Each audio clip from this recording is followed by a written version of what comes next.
प्यारे बंधुओं,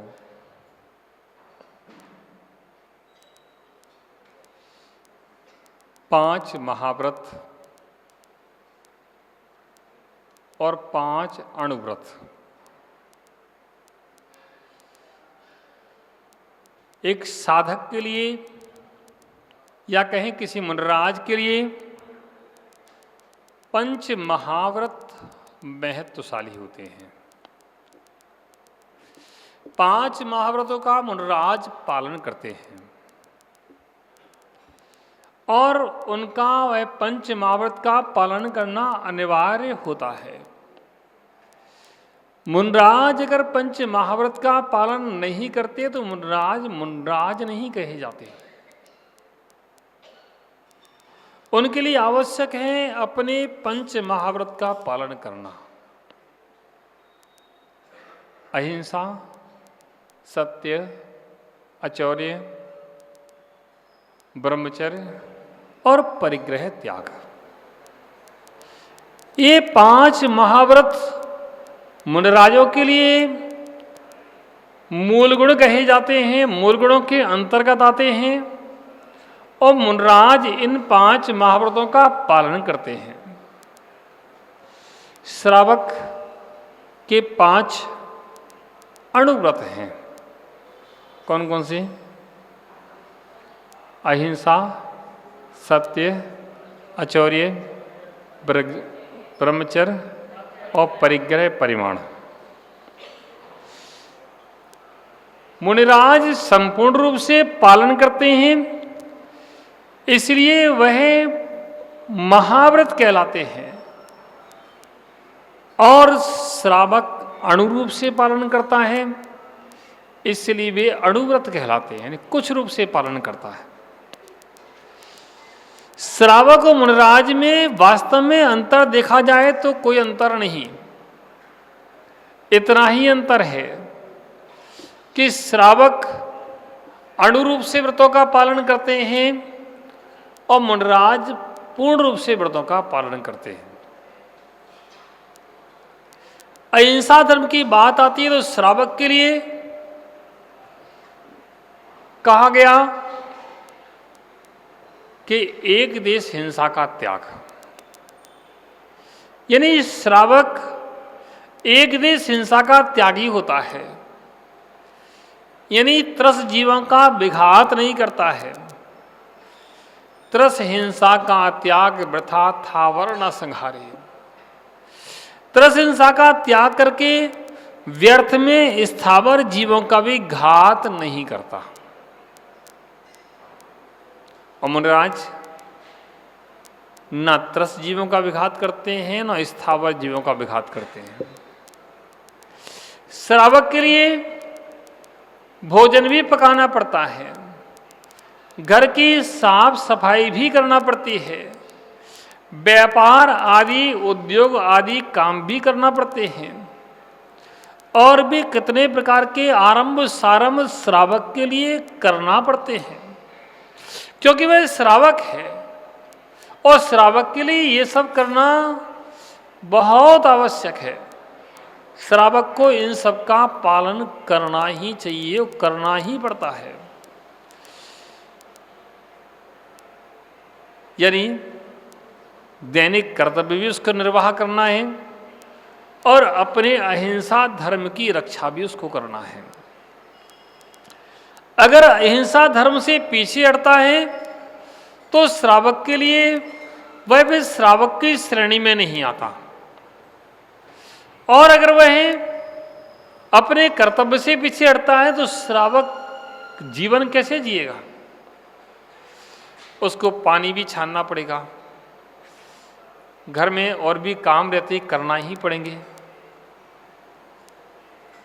लेकिन एक समझदार सुधीर श्रावक जो होता है वह अपने श्रावक व्रत का पालन करता हुआ अपना जीवन यापन करता है।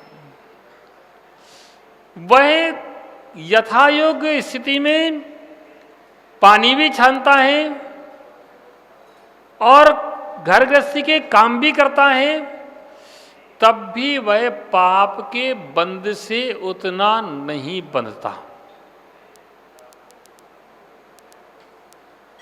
कब? जब वह प्रमाद से रहित हो। प्रमाद से सहित होगा तो पापों से बंधेगा, और प्रमाद से रहित होगा तो पाप से बच जाएगा। श्रावक को सारे कार्य करना पड़ते हैं, अगर नहीं करेगा तो जीवन यापन नहीं कर पाएगा, लेकिन प्रमाद रहित होना चाहिए। अब आपको महाराज प्रमाद रहित सहित क्या होता है, कैसे होता है, तो समझा देते हैं। जीव रक्षा का भाव हमारे हृदय में होना चाहिए। जब जीव रक्षा का भाव हमारे हृदय में है तो हम जानबूझ करके जीव को नहीं मारेंगे और जीवों की रक्षा का भाव करेंगे कि कोई जीव मेरे द्वारा पैरों से नीचे दब करके मर ना जाए, या किसी साधन को उठाते रखते समय कोई जीव मर ना जाए। इस बात का हम प्रति समय ध्यान रखेंगे, और ध्यान रखना यही प्रमाद रहित अवस्था है। उन्होंने कहा ठीक है, अब क्या करें, चींटियाँ तो होती रहती हैं, अब इनको देखेंगे तो काम ही नहीं कर पाएंगे। उठाई पानी की बाल्टी और डाल दी, वो सारी चींटियाँ बह गईं पानी में, मर गईं सारी। वो नहीं भी मरे, कदाचित उनके आयु कर्म का कोई नियोग अच्छा है, यानी आयु कर्म शेष है, तो वह किसी दीवाल आदि के सहारे से टिक करके बच भी सकती हैं, लेकिन तुम्हारे ऊपर पूरे पाप का आश्रव हो गया। तुमने तो पाप का घड़ा भर लिया। जीव मरे या ना मरे, अगर हम प्रमाद चर्या करते हैं तो जीव हिंसा का दोष हमको लगता है। ऐसे श्रावक सावधानी पूर्वक अगर कार्य करता है तो उसको हिंसा का जितना दोष लगना चाहिए उतना उसको नहीं लगता। क्यों? उसको जीव हिंसा का रक्षा का भाव है, जीव की हिंसा करने का भाव नहीं है। मेरे द्वारा जीव मरे ना, ऐसा उसका भाव है। और ऐसा जिसका भाव होता है वह पाप से बच जाता है। प्रतिक्षण हर समय श्रावक के लिए पाप के आश्रव का द्वार खुला हुआ है, और हर समय कहीं ना कहीं से पाप का आश्रव होता रहता है। बचता कौन है? जो सावधानी से काम करता है। अब आपने झाड़ू लगाई और ली झाड़ू, फटाफट इधर मारी उधर मारी, क्या करना है? अरे झाड़ू लगाना है, फिर नहाना है, मंदिर जाना है, दुनिया का काम करना है। देखेंगे तो कब तक करेंगे? अभी 10 मिनट लेट हो जाएंगे, सब सिस्टम बिगड़ जाएगा। लगाओ फटाफट। मंदिर आना ना आना, मंदिर में एक माला कम फेर लेना, एक पूजा कम कर लेना, लेकिन जीवों की रक्षा का उपक्रम नहीं छोड़ देना। एक माला कम फेर लोगे चल जाएगी, एक पूजा कम कर लोगे वो भी चल जाएगी, लेकिन अगर तुमने प्रमाद पूर्वक चर्या की है तो तुमने क्या मंदिर आकर के पूजा की है? क्या तुम्हें मिला है? क्या तुमने लाभ कमाया है? कुछ भी नहीं, तुम शून्य रह गए प्यारे बंधुओं। और तुमने जीवों की रक्षा की है, और जीव मर भी जाता है तब भी तुमको उतना पाप नहीं लगेगा। क्यों? तुम्हारे भाव रक्षा के हैं। एक डॉक्टर होता है, वह किसी मरीज का ऑपरेशन करता है और मरीज मर जाए तो डॉक्टर को पाप लगेगा क्या? क्यों? क्यों नहीं लगेगा? क्योंकि उसके भाव उसकी रक्षा के हैं। प्यारे बंधुओं, ऐसे ही हमारे अंदर सारे कार्य करते समय जीव रक्षा के भाव होना चाहिए। अब बच्चीलाल जी बैठे हैं, सफ़ेद सफ़ेद कपड़े पहन के आए हैं, ऐसा लग रहा है कि बस जैसे दूल्हे राजा बैठे हों। बच्चीलाल जी देखो, बहुत जल्दी इनकी दीक्षा होने वाली है, हो सकता है इस चतुर्मास में हो जाए या अगले चतुर्मास में हो जाए। अब देखो किसका भाव, देखो भाव तो कब किसका पुण्य जाग जाए, भाव तो रहता है लेकिन पुण्य नहीं जाग पाता, और जब पुण्य जाग जाता है तो काम हो जाता है। बच्चीलाल जी देखो सफ़ेद सफ़ेद कपड़े पहने हैं, ये साफ है ना कपड़े? साफ हैं कि गंदे हैं? कह रहे हम नहीं बता रहे, आप ही बताओ। संदीप भाई तुम बताओ, बच्चीलाल के कपड़े साफ है गंदे हैं? और तुम्हारे?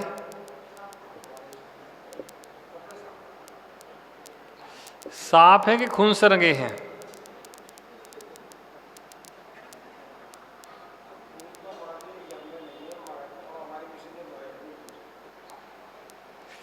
एक साफ है कि खून से रंगे हैं? क्या समझ गए बताओ? ओहो, थोड़ा सा साबुन आंखों में लग जाए तो कैसा लगता है? क्या आनंद आता है, वह आनंद तो अनुपम है। अब इस कपड़ा धोया गया, वह साबुन का पानी कहाँ गया? नाली में। नाली में जीव हैं कि नहीं है? कितने हैं? अनंत। उन जीवों को पीड़ा होगी कि नहीं होगी?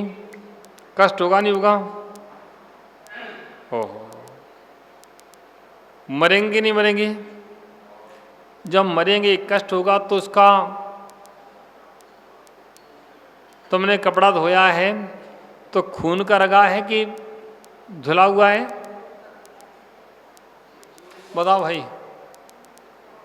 खून का रगा के धुला है?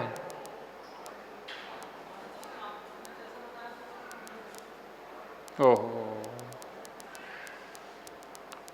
जिसको ये बात समझ में आ जाए कि मेरे कारण, मेरे इस वस्त्र के कारण कितने जीव मारे जाते हैं, किसके कारण? मेरे वस्त्र के कारण, जो वस्त्र पहनते हैं उसके कारण, तो फिर वह उस समय नहीं तो कभी ना कभी उस वस्त्र को छोड़ने का प्रयास करेगा, हिंसा से बचने का प्रयास करेगा, और पहनेगा भी तो उसके अंदर ये भाव चलेगा कि भगवान, ये हिंसा हम कब तक सहन करते रहेंगे? ये हिंसा मेरे कारण हो रही है, ये हम कब तक सहन करते रहेंगे? ओहो, प्यारे बंधुओं, ऐसे हमारे भाव जब जाग जाते हैं तो हिंसा का जो उपक्रम होता है वह भी रुक जाता है। वॉशिंग मशीन में कपड़े डाले और घुमा दी, घूम गई, पानी छना डाला था कि अनछना डाला था?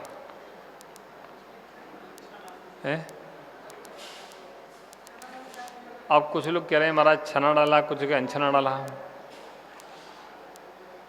कम से कम पानी तो छान के डालना ही चाहिए, कम से कम पानी तो छान के डालना ही चाहिए। तो एक तो पाप वह लगा, तुमने अनछना पानी डाला, उसमें सर्फ डाल दिया और बेचारे जीव उसमें मर गए। दूसरा, तुमने वॉशिंग मशीन चालू की,